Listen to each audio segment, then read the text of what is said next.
Machiegni kendo Greening Friends ma en chenro manochak kod jotije kambi mar Royal Media e Nyakalondo kod wang' jowi mar Ramogi dhi nyime kod medo goyo okang' e jiwo weche rito ler mar aluora. Chenro ma kamagi timo kokalo kuom limo skunde mopogore opogore mag puonjo nyithi skul kod oganda ewi ber mar pidho yien kaka yor rito aluora. Millicent Adhiambo miyowa ler mathoth.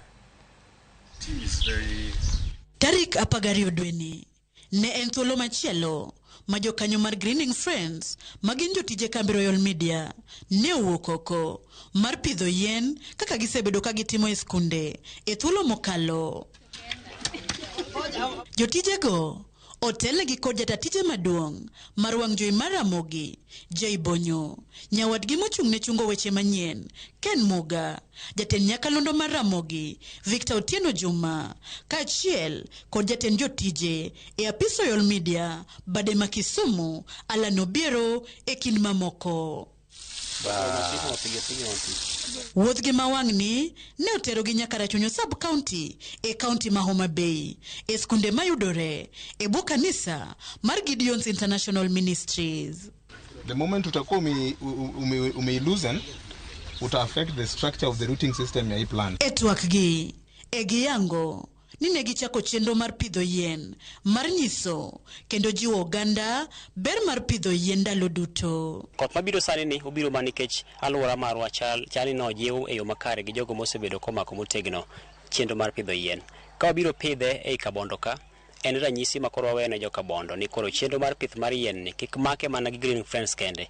To mowe chien obed Gideon Starlets, obed joli baba monene, obed nyithindo, obed jonyuol mabende nyalo bedo ka kod thuolo mar yudo kama ginyalo pithe. Wamed pidho yien, wamed keto alwora obed maber mondo kiny wane olemo. Jatelo maduong' mar Gideon's International Ministries, Jadolo Newton Atela, okoni umor kod okang' mane Jolendo go kao mar limogi kendo telo wach pidho yien ka gijiwo jopuonjre ewi kaka ginyalo rito aluora ka gipidho yien kaka owinjore. Initiative mar pidho yien ni mae gima berna mamor godo kabisa. I encourage this team mondo dhi nyime gi gini. Ji ok ong'eyo joma ng'iyo higni 10 mabiro pidho yien.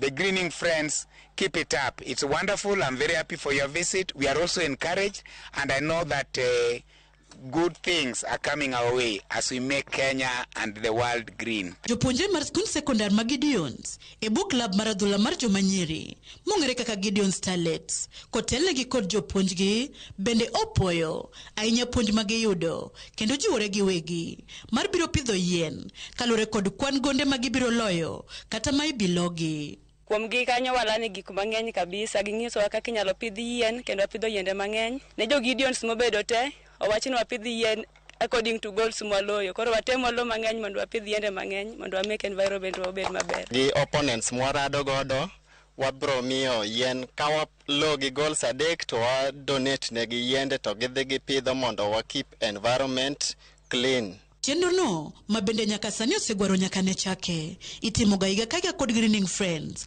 kagi geto godo chiwo puonj ne nyithindo kod oganda duto eneno ni kwan mamalo mag yiende pidhi kaka achiel kuom yo makende mar jiwo weche rito aluora ahinya to ndalogi molosi thoro lokore kaka piny medo sudo. Millicent Adhiambo, Ramogi TV.